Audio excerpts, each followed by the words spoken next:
Você já notou como o mar parece ter vida própria? Um momento ele avança, cobrindo tudo com suas ondas, no outro ele recua, revelando pedras, conchas e pedaços de areia que pareciam escondidos. É como se o oceano respirasse. Mas o que realmente acontece quando o nível do mar abaixa? Para onde vai toda aquela imensidão de água? Será que ela some? Ou será que está apenas obedecendo a leis invisíveis que moldam o planeta há bilhões de anos? A resposta está em uma dança cósmica que conecta o mar, a Terra, a Lua e até o Sol. Uma coreografia tão precisa que, se parasse por um segundo, todo o ritmo do planeta mudaria. A primeira coisa que precisamos entender é que o mar não vai embora. Nenhuma gota desaparece. O que acontece quando vemos o mar recuar é uma gigantesca redistribuição de água. A superfície dos oceanos não é estática, mas um lençol fluido que está sempre sendo puxado e empurrado por forças invisíveis, principalmente a gravidade. E aqui entra o personagem mais importante dessa história, a Lua. Embora pequena em comparação ao Sol, ela está muito próxima da Terra, a cerca de 384 mil quilômetros de distância. Essa proximidade faz com que sua atração gravitacional tenha um efeito enorme sobre os oceanos. É ela quem puxa a água dos mares em sua direção, criando um inchaço na superfície da Terra. Esse inchaço é o que chamamos de maré alta. Mas aqui vem o detalhe curioso. Enquanto a Lua puxa a água de um lado do planeta, o outro lado também se eleva. Como isso é possível? Isso acontece porque o sistema Terra-Lua gira em torno de um ponto comum chamado baricentro, localizado dentro da própria Terra. Esse movimento gera uma força centrífuga que empurra a água do lado oposto, criando outro inchaço. Ou seja, em qualquer momento do dia, há 2 lugares no planeta com maré alta e 2 com maré baixa. Agora, imagine a Terra girando sobre esses 2 montes de água. Em cada local, o mar sobe e desce 2 vezes a cada 24 horas e 50 minutos, o tempo que a Lua leva para retornar à mesma posição em relação a um ponto da Terra. Esse ciclo é o coração das marés. Então, quando você está na praia e vê o mar recuar, isso não significa que a água foi embora. Ela apenas se moveu para outra parte do planeta, onde a maré está alta naquele momento. É como se a Terra estivesse numa eterna gangorra líquida, com o oceano subindo e descendo em perfeita sincronia com a Lua. Mas o Sol também participa dessa dança. Embora muito mais distante, ele é imensamente massivo e sua gravidade também puxa os oceanos. Quando a Lua e o Sol se alinham com a Terra, durante luas novas e cheias, suas forças se somam. O resultado são as marés de Cisígia, as mais fortes do ciclo lunar, conhecidas popularmente como marés vivas. Nessas ocasiões, a maré alta fica ainda mais alta e a maré baixa mais baixa. Já quando o Sol e a Lua estão em ângulo reto em relação à Terra, suas forças se contrapõem parcialmente e as marés ficam mais suaves, são as chamadas marés mortas. Esse equilíbrio cósmico entre Sol e Lua faz com que o nível do mar nunca seja igual de um dia para o outro. Em alguns lugares, essas diferenças são quase imperceptíveis, apenas alguns centímetros, mas em outros, elas são dramáticas.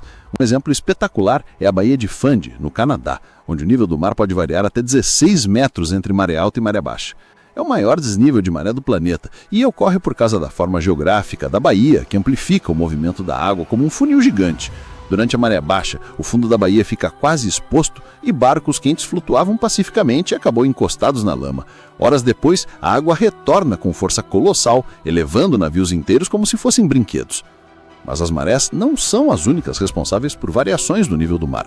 Existem outros fenômenos, mais sutis, mas igualmente fascinantes. Um deles é a pressão atmosférica. Quando o ar está mais denso e pesado, o que chamamos de alta pressão, ele literalmente empurra a superfície do oceano para baixo, fazendo o nível do mar parecer um pouco mais baixo. Já durante uma tempestade, a pressão atmosférica cai e o mar sobe, às vezes de forma perigosa. Esse efeito é amplificado quando há ventos fortes empurrando a água em direção à costa, gerando as chamadas marés de tempestade. Foi o que aconteceu em grandes furacões como Katrina, nos Estados Unidos, e o Idai, em Moçambique, quando o mar invadiu cidades inteiras. Os ventos também são capazes de mover massas gigantes de água, empurrando-as de uma região para outra. Esse deslocamento temporário cria áreas em que o mar parece mais baixo e outras onde ele se acumula, fenômenos conhecidos como set-down e set-up. Em lagos e mares fechados, esse efeito é tão intenso que altera completamente o nível da água de um lado para o outro. Mas ainda há um fator mais silencioso que atua em escala global e de longo prazo: a temperatura da água. A água quente ocupa mais espaço do que a água fria, porque as moléculas ficam mais agitadas e se afastam umas das outras. Esse fenômeno é chamado de expansão térmica. À medida que os oceanos aquecem devido ao aumento das temperaturas globais, o volume total da água cresce e o nível médio do mar sobe.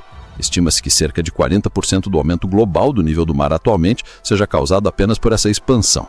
O restante vem de outro processo que também tem relação direta com o clima, o derretimento de glaciares e das calotas polares.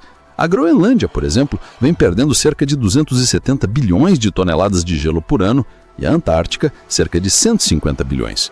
Toda essa água derretida vai parar no oceano. Como resultado, o nível médio global do mar está subindo cerca de 3,4 milímetros por ano, uma velocidade 3 vezes maior do que a registrada no século XX. Isso pode parecer pouco, mas acumulado ao longo de décadas é suficiente para ameaçar cidades costeiras inteiras. Mas há períodos na história da Terra em que o movimento foi o contrário. O mar baixou drasticamente.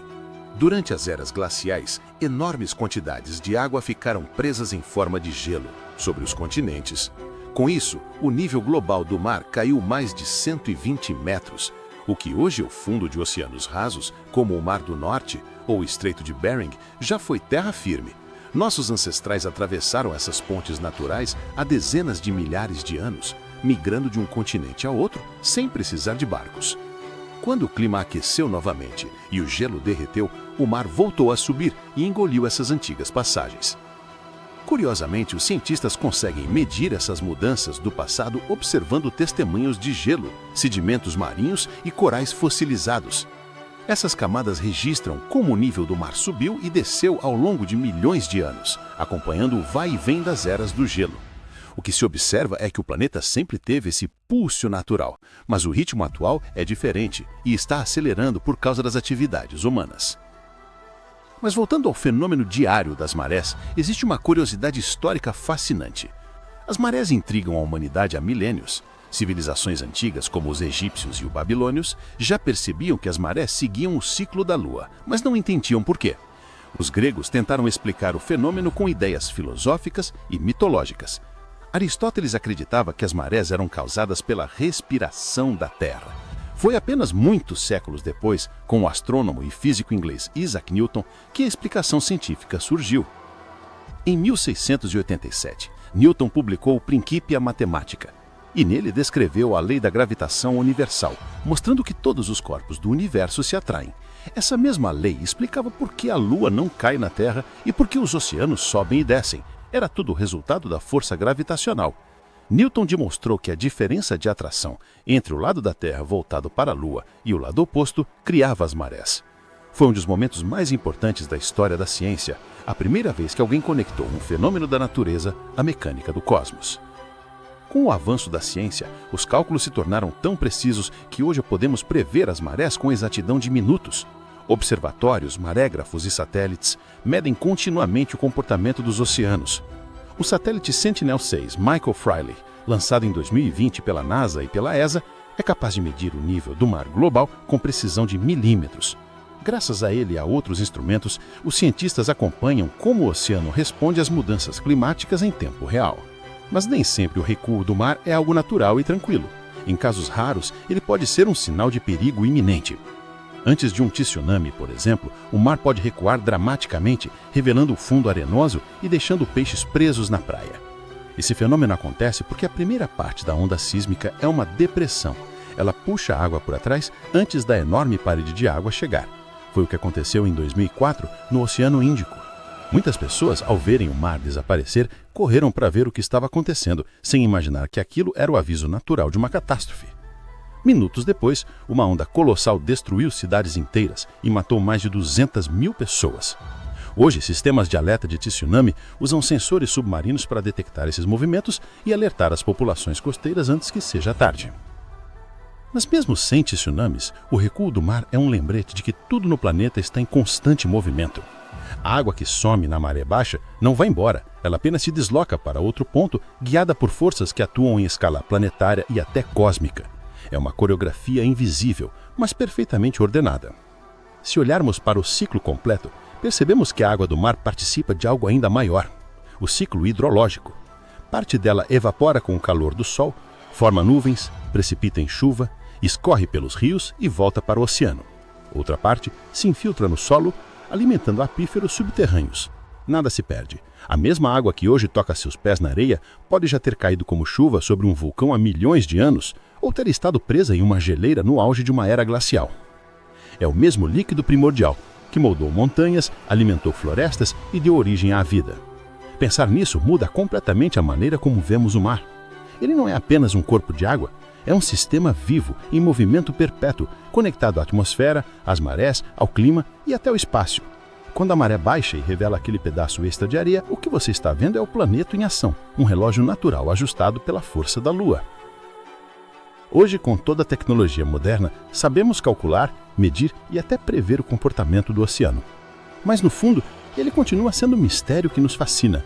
Há algo quase poético no fato de que uma pequena lua, orbitando silenciosamente o planeta, seja capaz de mover trilhões de toneladas de água todos os dias.